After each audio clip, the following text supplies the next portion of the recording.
All right, so a couple of things before we get started. If you guys could please turn off or silence your cell phones. If you're going to ask a question at the end when we have a time period for questions, please make sure to push the button on your microphone so that the distant sites can hear you as well as the people in this room. You guys should have a yellow sheet of paper that has a pre and a post assessment on it. We would appreciate it if you guys would fill that out and turn it in at the end. Welcome to our Interdisciplinary Interprofessional Education Week keynote address. I am Christy Barbie, Chair of the Interprofessional Education and Practitioners Association, and I'm Chair of the Faculty Development Committee. Along with the Office of Interdisciplinary Programs and the Office of the Vice Provost for Academic Affairs and Faculty Development and the College of Allied Health's 9th Annual Research Day Planning Committee, co-coordinators of today's event here at the University of Oklahoma Health Sciences Center. I extend a warm welcome to you. Thank you for joining in today. Today, we're going to welcome Dr. Catherine Elliott. Dr. Elliott is a health professions educator at the University of Oklahoma Health Sciences Center. Previously, Dr. Elliott was an assistant professor and core faculty member in the Center for Interprofessional Education and Research at St. Louis University. She's published and presented nationally on interprofessional education topics, ranging from course development to student learning assessment. Her current research projects include the development of interprofessional competencies for the management and prevention of obesity and a multi-institution study to evaluate interprofessional pedagogy for entry-level learners. As an advocate for her profession, Dr. Elliott is highly involved in dietetics leadership at the national level. She currently serves as the Academy of Nutrition and Dietetics representative to both the National Academy of Medicine Global Forum on Health Professions Education and the Interprofessional Education Collaborative. She is also chair of the Interprofessional Education Committee for the Nutrition and Dietetics Educators and Preceptors Council.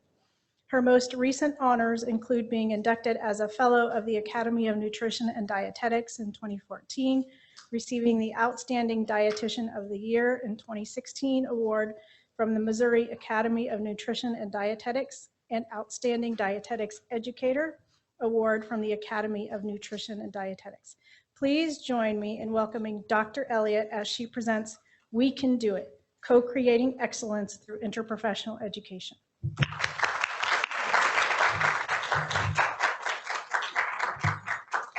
Thank you. And what we didn't mention in my bio is that this is a little bit of coming home for me. I'm a graduate of the college in 2003 from the Nutritional Sciences program. And though I took a brief 10-year hiatus from living in Oklahoma, I am really proud and excited to be back here. So my goal today is to share with you some of the lessons that I've learned along my journey in interprofessional education. So I'll talk about some of the benefits and barriers of working in this space. I'm also going to spend a little bit of time talking about the quadruple aim, something that is very near and dear to my heart, and I suspect for many of you, it will speak to you as well. And then hopefully my goal for you as you leave here today is that you could be thinking about some opportunities in your own work to engage in this interprofessional education and collaborative practice space, both in teaching and in scholarship. So I always like to start out my talk with kind of telling my story. I think there's a lot to be said about storytelling. And back in the fall of 2007, I was a new faculty member at St. Louis University, and I saw a flyer on campus that I was advertising for an international medical mission trip to El Salvador. And I thought, well, I've been, to several different countries on mission trips. I'd love to go to El Salvador and take some students with me. So I signed up, and 2 of my students, along with students and faculty from about 4 other professions, went on this trip. And what I didn't notice about the flyer is that the trip was sponsored by the Center for Interprofessional Education and Research. I just wanted to go on a trip with my students and have a good experience for them. But something was different about this trip. before we went as a team, we had meetings where we learned about each other's roles and responsibilities. We talked about shared values and ethics. We were trained in interprofessional teamwork, and we learned different collaboration and communication skills. And for some of you, I know that what you're thinking is, those are the interprofessional education competency domains right there. Yeah, so it was something that was different. So we went, this is our team, and when we came back, I found that there were many opportunities on campus to get involved with interprofessional education. And so I worked on a teaching team in a practicum course. That's me with some of my students there. And I started really learning more about what it meant to truly be interprofessional. So then I started looking into my own profession, and I found that there really wasn't a lot of talk going on in this space. So I wrote a paper, and it was really actually one of the first papers in our academic journal that spoke to interprofessional education. And it really was a call to our profession, to my profession, to be more involved in what was going on at this national level.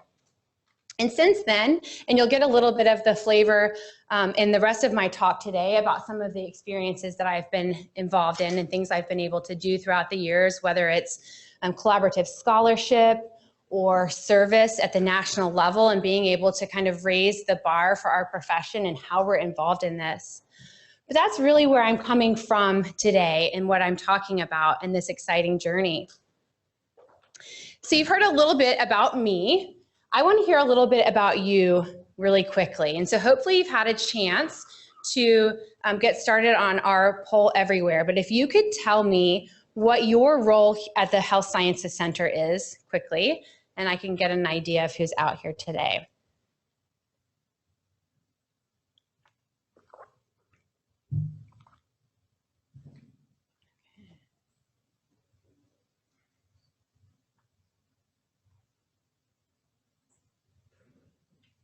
It's kind of fun to watch these. The researcher in me is a little nervous. But what I'm seeing is a really large number of students here, which I think is incredibly exciting. The students in this room, spending your lunch break here, especially on this beautiful day, learning about this topic, you are the future of our healthcare force. And I can't appreciate that enough. I mean, I know that's the educator in me, but I really just wanted to commend you for spending your time here today learning about that. Not to dismiss our faculty as well. Thank you all for being here as well. But this is really helpful in getting to know who is interested in this topic. Interprofessionalism is really not a new topic. This is something that has been around for over 100 years. In fact, Dr. William Mayo in 1910 addressed a class of graduates from a medical school, telling them that the best interest of the patient will require the union of forces. But unfortunately, it hasn't been until about the last 20 years that the Institute of Medicine has highlighted the poor quality, the high number of errors in our healthcare system that are due to poor collaboration. So again, in the past probably 20 years or so, we've started to see a resurgence or interest in this topic. In 2010, the World Health Organization developed some definitions for interprofessional education and collaborative practice. And I'd like to highlight these really quickly for you. And the key being here that interprofessional education is when learners come together to learn about, from, and with each other, ultimately to enable effective health outcomes. Our goal at the end of the day is always our patient, right? And so that's how interprofessional education will translate into collaborative practice. And so if we look at this diagram, thinking about how interprofessional education really feeds into our outcomes for our patients.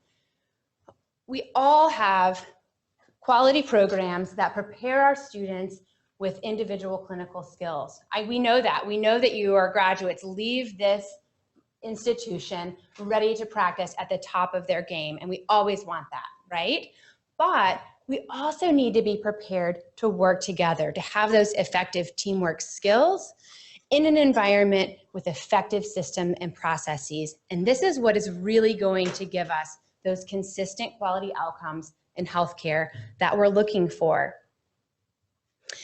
So I like to think of it in terms of food, because what dietitian doesn't use a food analogy in her presentation? So if you look at the parfait, this is what we would call a multidisciplinary team. So you have all the players, you have all the people, right? You've got your different professionals, and they're all there working alongside of each other. But if you dip your spoon in this smoothie, sometimes you might get a lot of yogurt and a little fruit, or the next time you might get a lot of fruit and a little yogurt, or you might have nuts, or maybe you just push the nuts aside, like maybe you've got a team member, a nutty team member you want to push aside. Sorry, I couldn't help myself. But what I'm saying here is that even though we're all in the same space, if we're not functioning with these good solid teamwork skills, we're not getting quality outcomes the way we would in a smoothie, where every time you take a sip from that, or every time you dip your spoon in that, you are getting the same quality outcomes. So I want you to take a minute and think about where you are right now in your practice or as a student.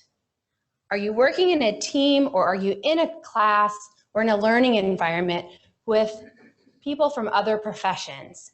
And if so, are you in a parfait, maybe a few nuts on top, or are you part of a smoothie?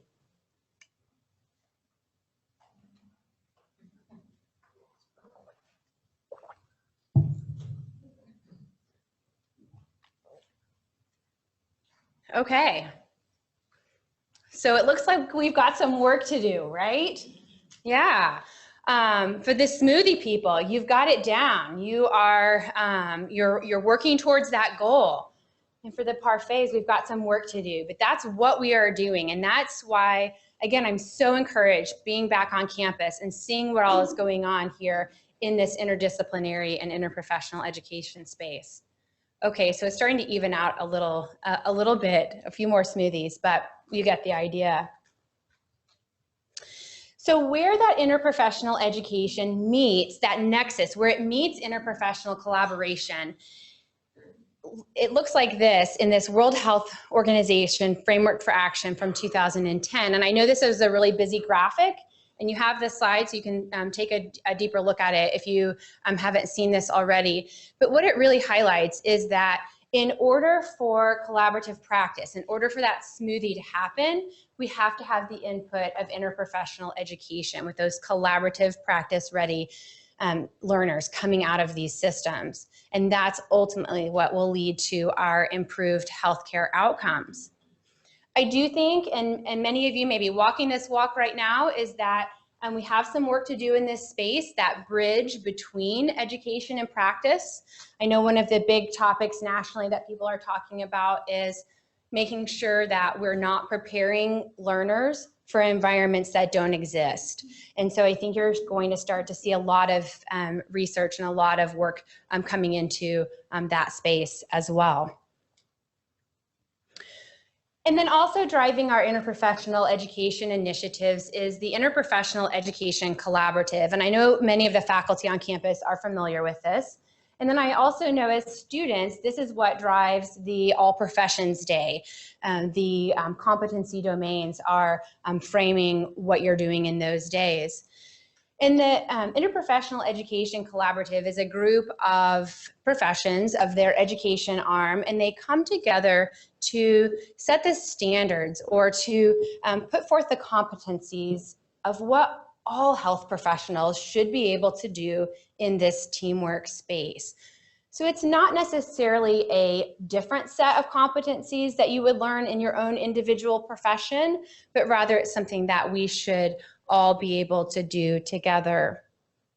And you heard me mention these in my introduction slide in my story, but these are the four primary competency domains.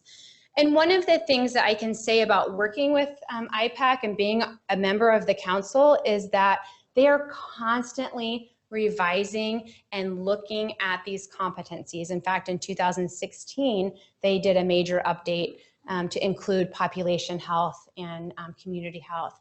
But it's it's a very organic process, and I think we're going to see a lot of very exciting work come out of this space in the future. And then finally, I also wanted to mention another driving force behind the interprofessional collaboration movement, and that is the quadruple aim. Many of you may have heard of the triple aim that was presented by the Institute for Healthcare Improvement in 2008. Again, as part of this regeneration, we need to overhaul our healthcare system here in the United States. They put forth a threefold call to action for how we could address healthcare in the United States.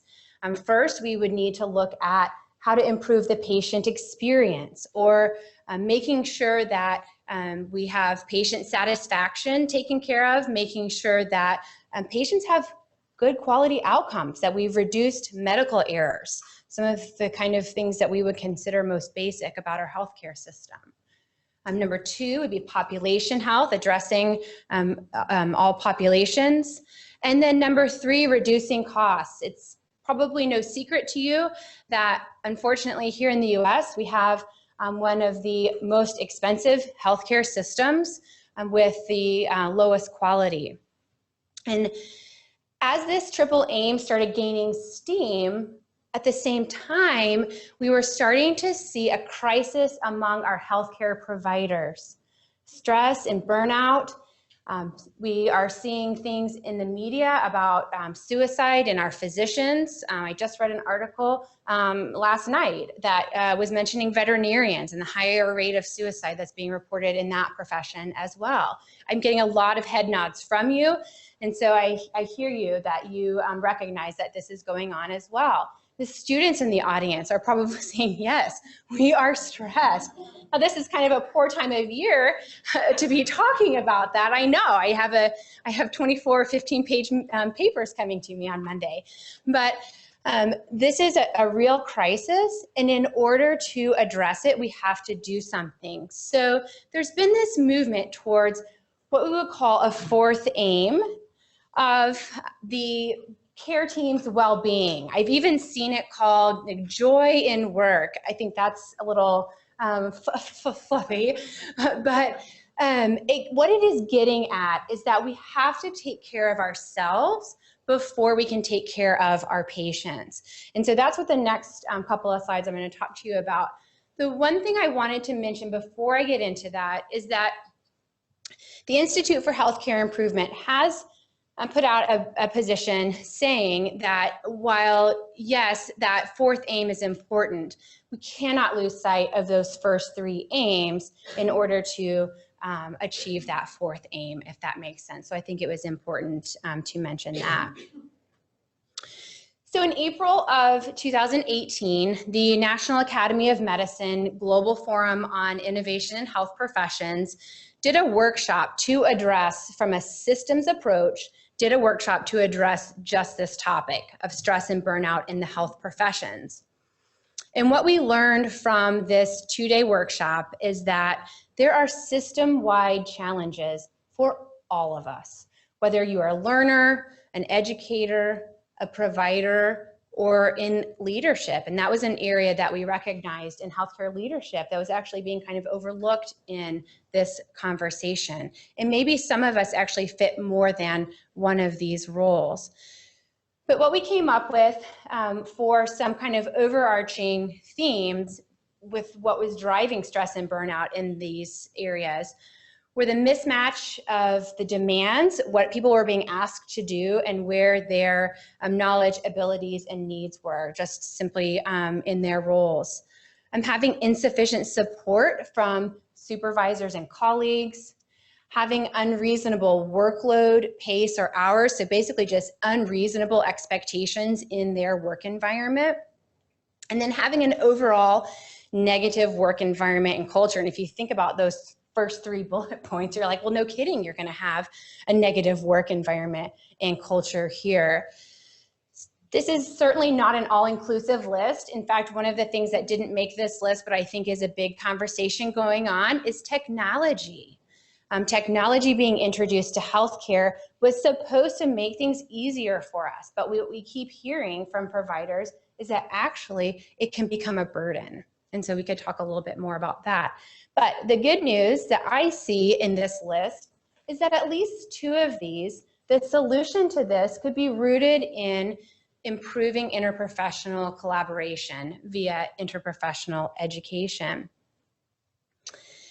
And when we think about using interprofessional education and collaboration to improve stress and burnout in the healthcare system, I think we can look at this from two different sides of the coin.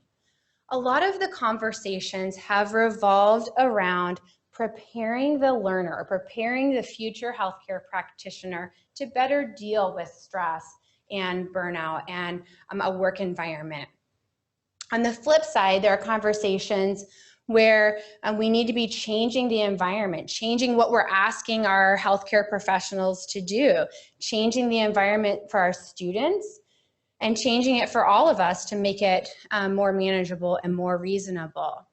I do like this quote, though, from the US News and World Report that says, you can teach providers, it said physicians, but I took the liberty to say all providers, mindfulness and meditation techniques, but if you throw them back into the war zone, it's not going to work.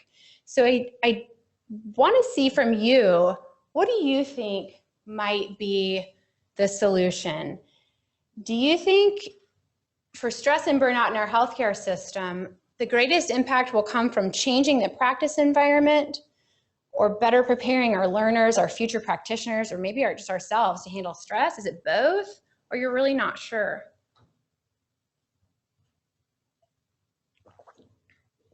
Okay, so looks like both is coming in first here. Okay.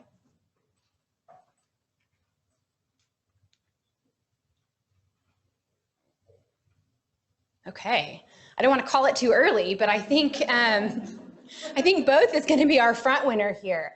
And you know, this is the point where I'd like to say we've got this figured out, or we are, close to figuring it out. I do think this is going to be more of a longitudinal conversation. Hopefully that's encouraging, especially to our students who are coming into these environments. I think the first step is recognizing that it's an issue and being able to come to the table to discuss it. In fact, when we think about achieving the quadruple aim, the burden does fall on both sides of the coin, on the education side and on the healthcare delivery side. This graphic was born from some discussions about the role of accreditors or accreditation agencies in achieving the quadruple aim, which I know for many of us educators, accreditation is kind of that thing that makes you your spine tingle, but really recognizing that we are all in this together to try to achieve this quadruple aim. And so again, I think that's something that we can spend some more time really diving deep in this interprofessional education space. But I also wanted to share with you an example from my profession in what we've done to address stress and burnout.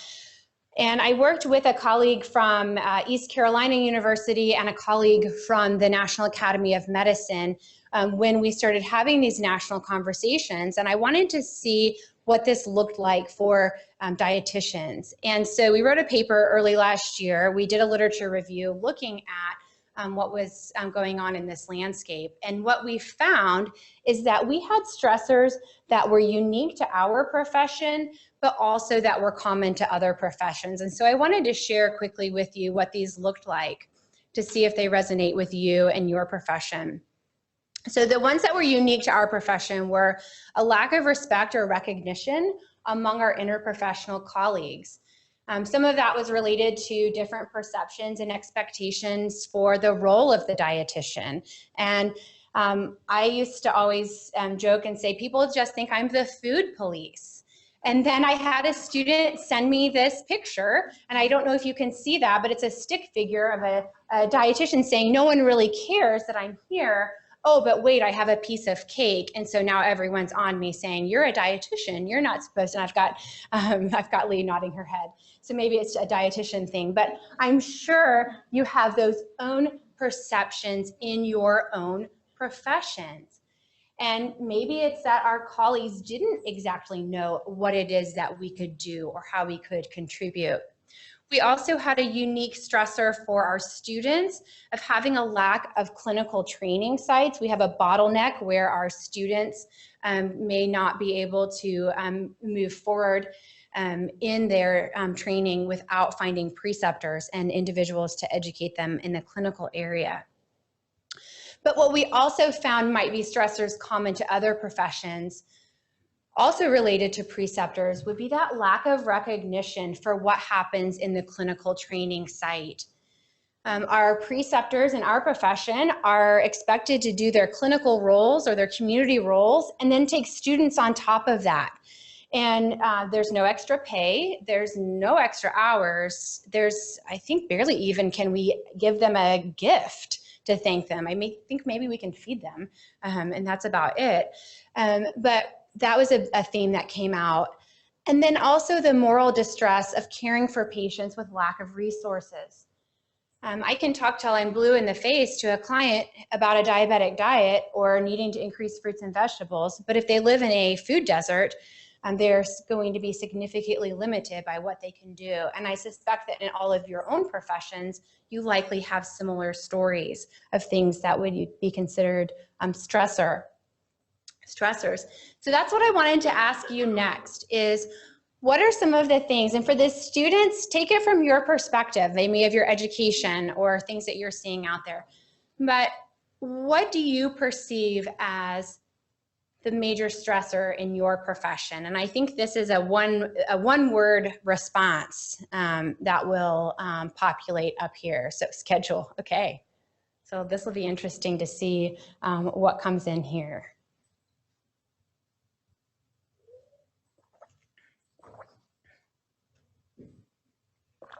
Decisions, workload, productivity, workload is coming in big there. Okay.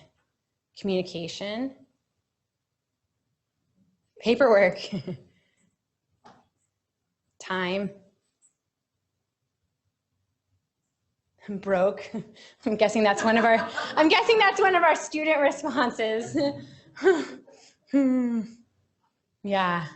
Does it say professors? Oh.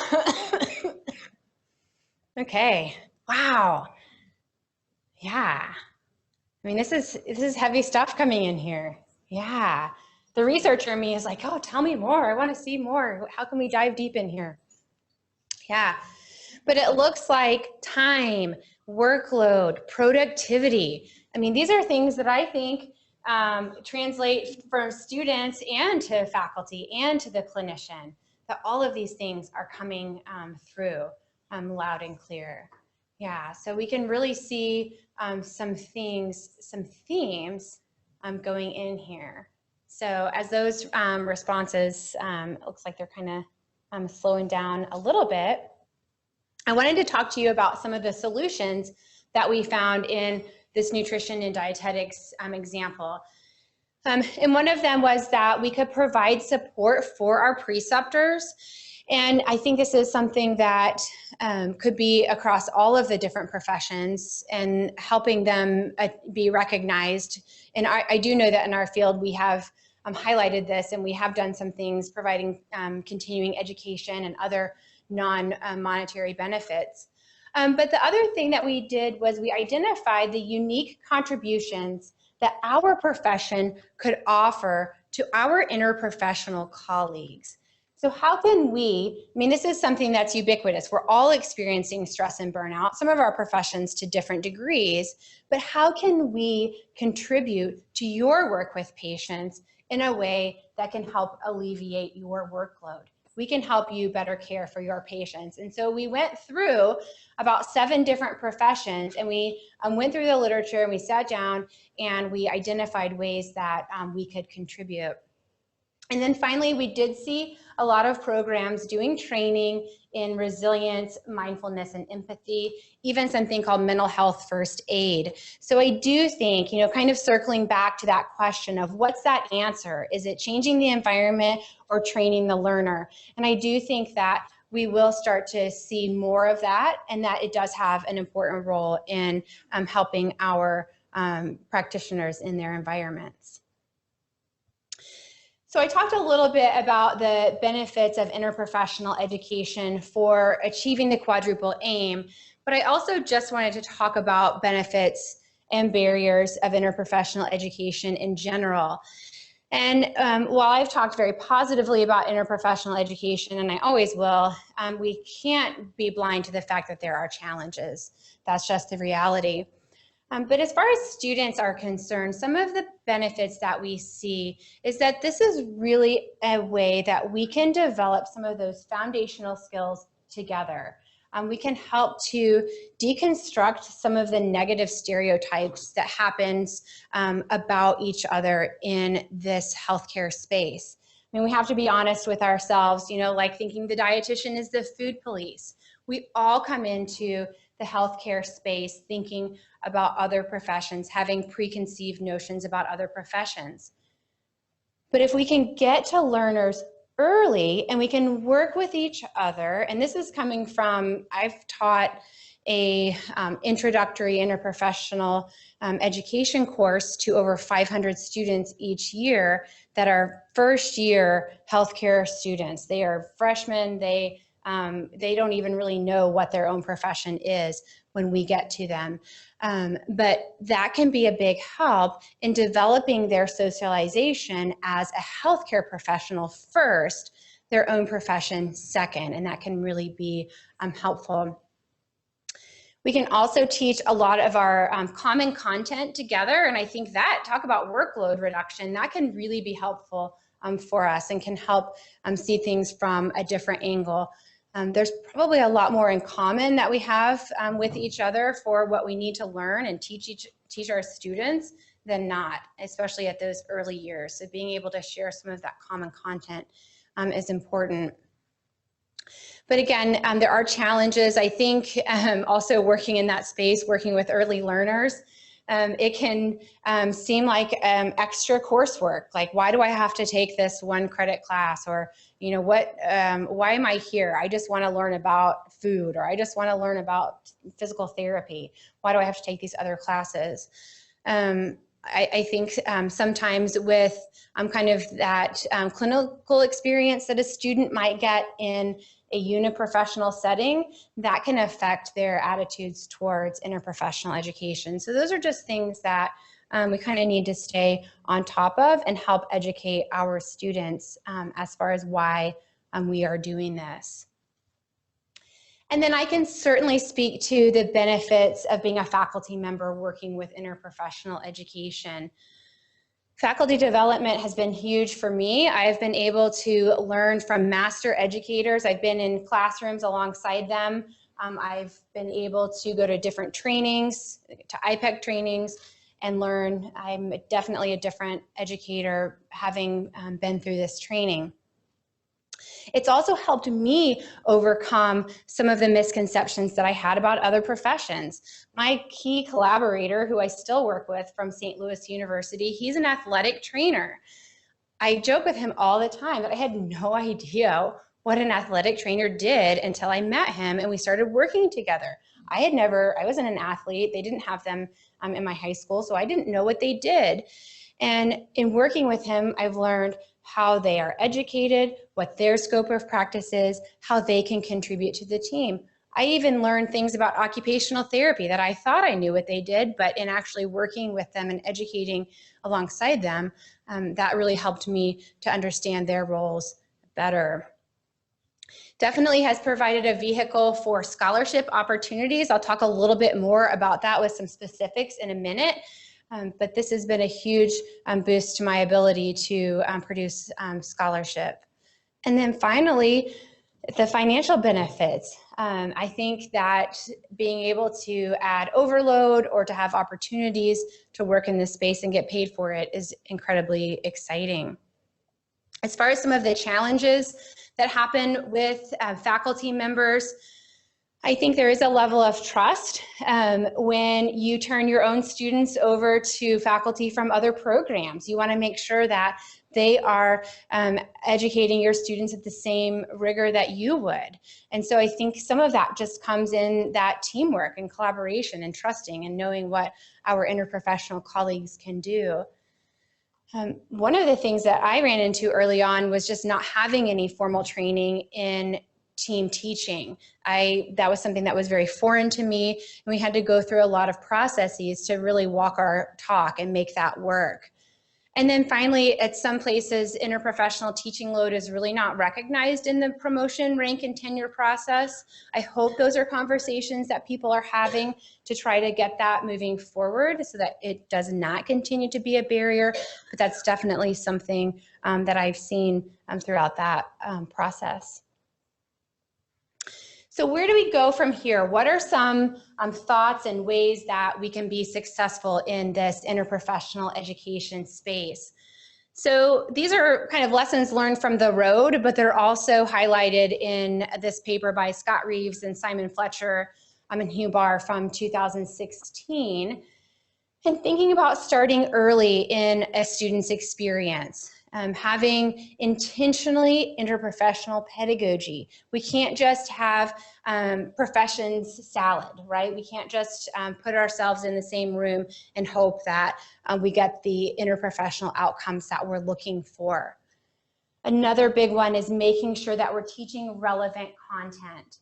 We know as ourselves and as our students that we can't just add things on top of what they're already doing. It has to be relevant to what they will ultimately practice out in the profession and out in the field. And again, making that applicable to community and clinical practice and embedding it in that curriculum again versus making it feel separated out. Another area that we'll start to see some more work in is in our preceptor and clinical faculty development. I mentioned earlier kind of that bridge between education and practice. Are we preparing learners to go out into an environment that doesn't exist? That's kind of the elephant in the room. And so it is our job to help with faculty, clinical faculty and preceptor development.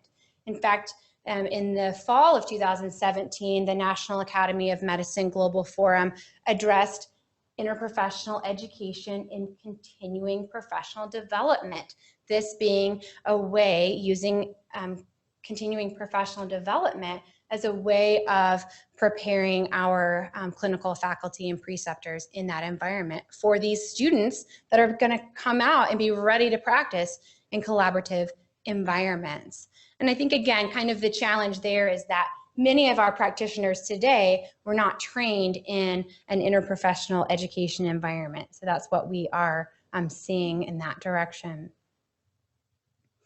And then finally, I wanted to mention just the benefits of collaborative scholarship. This is a place that a space that I've been working in for the past couple of years.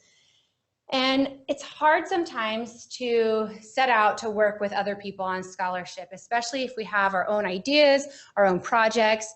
But I just wanted to briefly mention that there really are a lot of benefits to working with others, whether you're a student or a faculty member or even a clinician trying to produce scholarship. When you work with others in this space, you really do have an accountability for the dissemination of that scholarship.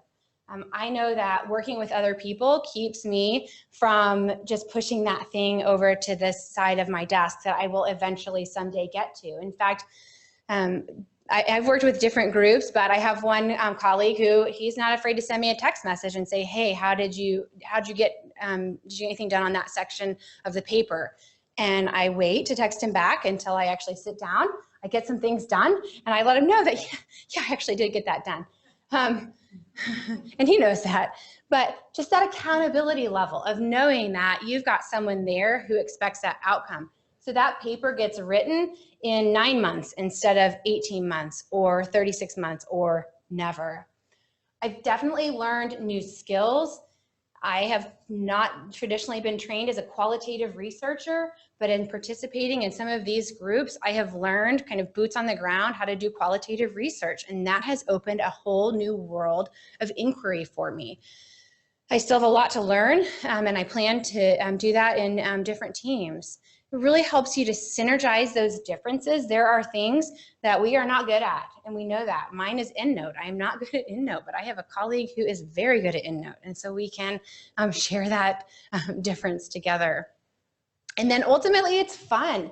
It's really exciting to have someone to celebrate with when that paper is accepted, or have someone to complain with when it's not, and you get your reviewer comments back. But it's just, it's fun, and I think it's something that if you haven't been working in that space, at least give it a try. I'm not going to paint an entirely rosy picture because there are challenges. I mean, you are working with other humans. So anytime you work with humans, you have the potential for miscommunications or frustrations, and that's what interprofessional communication and teamwork is all about. So I think finding those partners who you share mutual goals and complementary skill sets with is really important. And you know, sometimes you don't find it right on the very first try. I've definitely been a part of a team that, you know, we did one paper together and that was it. We wrapped it up and we moved on. But then I've got other teams where we've finished a paper and we said, okay, what's next? What are we going to do together? Because we liked that rigor and pace that we worked at. And those are important things to think of as well. But I think the message here is that, you know, just get out there and try it and see, you know, what you could put together as a team. And don't be afraid to write about even just the process of what you've done in an interprofessional environment. People want to know that. We've written about how we developed a course or how we developed a team and have published that because people want to know. So I have a couple of resources I wanted to share with you before I open it up for questions. There are about 10 slides, so I'm not going to talk about each one individually, but since you get the slides, I wanted to highlight that there are several organizations where you can go to their website. There are opportunities for training, like the Interprofessional Education Collaborative. I know a team from here, I think, went in the fall for training. The National Academy of Sciences for the Global Forum, they do a workshop twice a year that you can webcast and you can actually watch it, and they produce a lot of discussion papers about these topics that I've been mentioning today. So this is a great resource for you. The AIHIC, the American Interprofessional Health Collaborative, also is a good one, and also the Canadian one as well. The Collaborating Across Borders Conference is actually going to be in the US this year in Indianapolis in 2019, a fantastic opportunity to go and see what's happening internationally in the interprofessional education space. And then again, I said I wasn't going to talk about every single one of these, but you can hopefully take a look at these if you're interested. Journals where you can publish your collaborative scholarship work, or you can at least read about what's going on, and reports on kind of that, you know, up-to-date what's going on in this space can be found here as well. So before I open it to questions, my last question for you is, what is one word that you could use to describe what you might do next in your journey along this continuum of interprofessional collaboration? And it's okay if your word is nothing, that's fine. I want you to be honest, but hopefully there's something that I've said here today that has made you think, I can do this. There's something about interprofessional education that makes me want to participate. So we'll let these answers roll in, and then we've got some time for questions.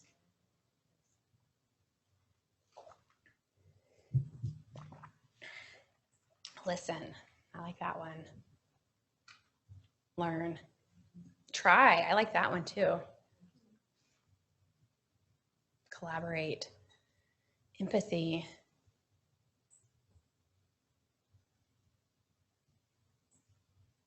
Learn, okay.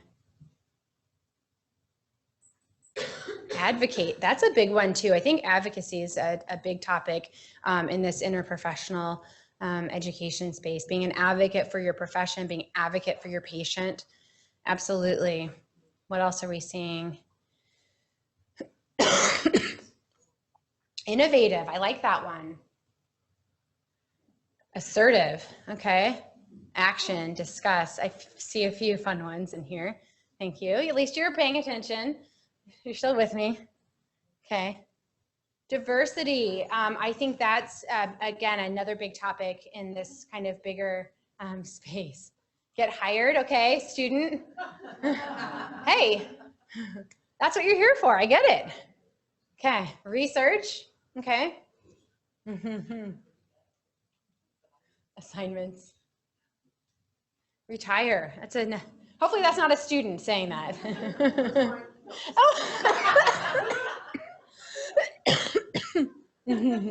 Grow. I like that. Kudos to whoever said grow. That's one of my favorites. Yeah, and I think that's important, is that hopefully you realize that there are no hard and true answers here. It's a continuum that we are all working towards getting to better outcomes for our patients and better outcomes for ourselves. Okay, so I think this is probably, I know things are still kind of coming in, but I do want to leave some time for questions. And then also I did put my contact information up here. Please follow me on Twitter if you're a tweeter. I'm RD for IPE. I'm also part of a collaboration called becollaborative.org, and there's my blog, and you can find that Twitter handle as well. So again, I am most happy to take any questions or thoughts that you might have on any of this work or what you have going on. Yeah. I'm sorry. Thank you for this talk. That was excellent. So interesting. My question is, do you include parents or families and self-advocates in the Absolutely. So the question was, do we include patients, parents, and self-advocates in our discussion? Absolutely. In fact, I can speak mostly towards the work of the Global Forum, that very often in their workshops, they will actually bring patients in for a session to hear their voice. And I'm really glad that you asked that question, because I think so often we can get, and most of my presentation was focused on us as educators or us as students. And so really making sure that we have that patient voice in there is incredibly important. So thank you for bringing that up. However, I do still think we need more research and more discussion in that area. Great.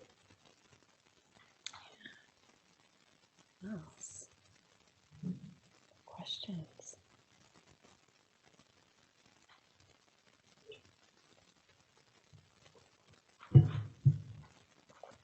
Question? Okay. Okay, one more question. Not yet. So is there another country that does it better than the US? I don't know why I'm getting a coughing attack right now. The question was, is there another country that does it, interprofessional education and collaborative practice, healthcare, better than the US? So my answer would be yes. Now, as far as looking at other models, I think if you look at Canada, you look at Australia, there are different things that are going on, to say, oh, is it better because of this, or is it better because of that? I think that would be a challenge, but yes, we have much to learn on an international perspective. And this is one benefit, I think, of interprofessional education and collaborative practice, is that it is an international conversation that's going on. It's not just here in the United States. So again, that's a great question. Yeah, question. I just have a kind of curiosity question, especially considering how you talked about how we need to let others know about the importance of this. If you were to put together like an elevator speech as to what interdisciplinary or interprofessional professionalism is, what would be your elevator speech? That is a great question. Thank you. So the question was, if I could put together an elevator pitch for what is interprofessional education and collaborative practice, how long are you in an elevator? Like, how many floors are we talking here? No. I really think what would encapsulate, this topic would be recognizing, knowing your role as the provider in your own profession, knowing what you can contribute to the team, being able to express that to your team members, and then following through with solid communication in order to give the best care for that patient. If I could write up a few more floors, I would say that, we have to be open and practice just some basic communication and humility towards our team members, and being supportive and having each other's backs, I think would be some things I'd add to that. That's a great question. Thank you. Anything else? Yeah. Do you have any resources here on campus that helps us kind of break down the silos, especially like with discipline? So if I'm doing a simulation at the College of Nursing, is there a way that I can easily notify without sending like a mass email to all OKC faculty? Because that's everyone's worst nightmare. So the question was, is there a way to find out about other professions and, here on this campus and include other disciplines? So I'm actually going to, I would deflect that question to Dr. Barbie or to Margaret Robinson, because I'm not as familiar with the actual workings of the Interdisciplinary and Interprofessional Education Office. Do you want to comment on that now or circle back? Okay, so we'll circle back. But I do think that's a really important question, and it highlights kind of the need for us all to know what resources there are and to be engaged at that level. Absolutely. Great question. Yeah, question. Sorry. Katie, I know you were instrumental in bringing interprofessional education to St. Louis University and having that core interprofessional education. If you could identify 3 key pieces to that, what were 3 key pieces, just to keep it within time frame, that helped make that happen? Thank you. So what were some of the key pieces in starting interprofessional education at St. Louis University? The one that is really jumping off the page to me is try. We tried a lot of things. Many of them worked and some of them did not work. And so we were constantly evolving and not being afraid to do something once, and if it didn't work, to take it in an entirely different direction. Another one would be to develop your faculty champions, to find those people who are truly, and student champions as well. I always love to see students who are just truly interested in being a part of this change in healthcare, and so identifying them. And then a third would be to support each other. I think, again, kind of circling back to that collaborative scholarship piece, being part of a team that knows each other well and can support each other as they're working. And this is hard work. This isn't something that's going to come easy. And so being able to support each other and persevere. And I think the other pieces can fall in place. You can teach yourself anything, but if you do it, you got to do it together and you got to be supportive. Great question. Thank you. Okay. Well, you guys know how to find me if you need me. Thank you very much for coming today, and have a great day.